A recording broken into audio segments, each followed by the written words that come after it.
یہاں سے قرآن جو حکمت ہمیں سکھا رہا ہے وہ یہ ہے لا تقنطوا من رحمت اللہ ان اللہ یغفر الذنوب جميعا. اللہ تعالیٰ کی رحمت سے مایوس نہ ہو، مسلمان کو کہا ہے.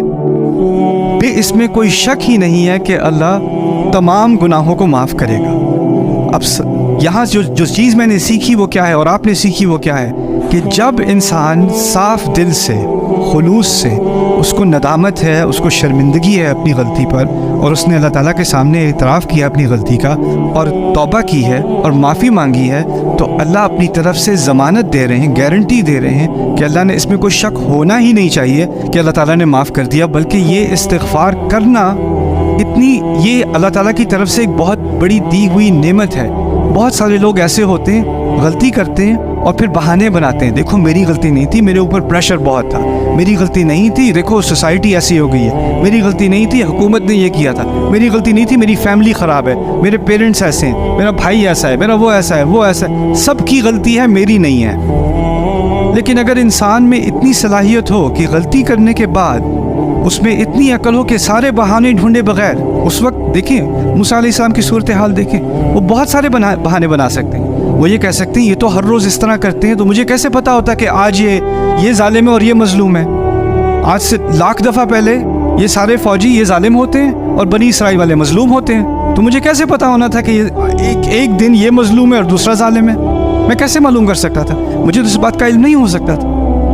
تو وہ بہانہ بنائے بغیر انہوں نے بس اپنی غلطی کا اعتراف کیا ہے، اور یہ اللہ تعالیٰ کی طرف سے دیا ہوا بہت بڑا تحفہ ہے انسان کو کہ وہ بہانوں کو سب کو چھوڑ کے، ان کو اگنور کر کے اپنی غلطی کا اللہ تعالیٰ کے سامنے اعتراف کر لے اور کہہ دے یا رب میں نے اپنے اوپر ظلم کیا، مجھے معاف کر دے.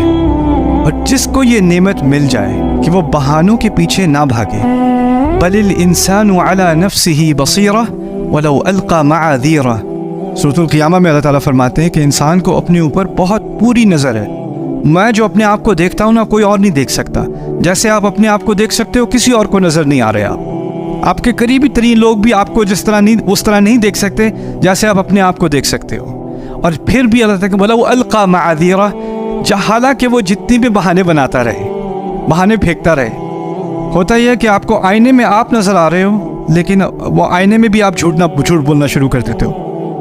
تو یہ چیز اللہ تعالیٰ کی طرف سے بہت بڑی نعمت ہے. اور یہاں اللہ تعالیٰ کی ایک بہت بڑی نعمت اور یہ بھی ہے کہ جس کو اللہ نے خلوص سے استغفار کرنے کی توفیق دی، اس کو یہ تحفہ بھی دے دیا کہ تیری استغفار قبول ہے.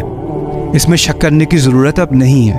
اس میں بار بار پیچھے جا کر سوچنا پتہ نہیں معاف کیا ہوگا کہ نہیں، پتہ نہیں وہ استغفار صحیح تھی یا نہیں، پتہ نہیں اللہ کے ہاں معاف ہوگا کہ نہیں، یہ شک چھوڑ دو. اسی لیے یہاں انا کا لفظ استعمال ہوا ہے.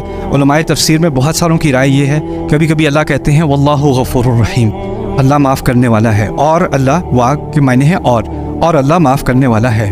وہ حالیہ جملہ ہو جاتا ہے یا استئناف ہو جاتا ہے. لیکن جب اللہ تعالیٰ کہتے ہیں نا ان اللہ غفور الرحیم، انا کا اضافہ کیا جاتا ہے کچھ آیات میں. ان آیات میں فرق یہ ہوتا ہے کہ یہاں ضمانت دی جا رہی ہے ان مقامات پر کہ اس میں شک کرنے کی کوئی گنجائش ہے ہی نہیں کہ اللہ معاف کرے گا. تو یہاں پر ایک شک کی گنجائش ہی نہیں ہے. آپ کو یہ انگزائٹی، یہ پریشانی اپنے اوپر لینے کی کوئی ضرورت ہی نہیں. پتہ نہیں معاف ہوا کہ نہیں ہوا. اس بوجھ کو اللہ تعالیٰ نے ہلکا کیا ہے ہمارے لیے. انہ هو الغفور الرحیم.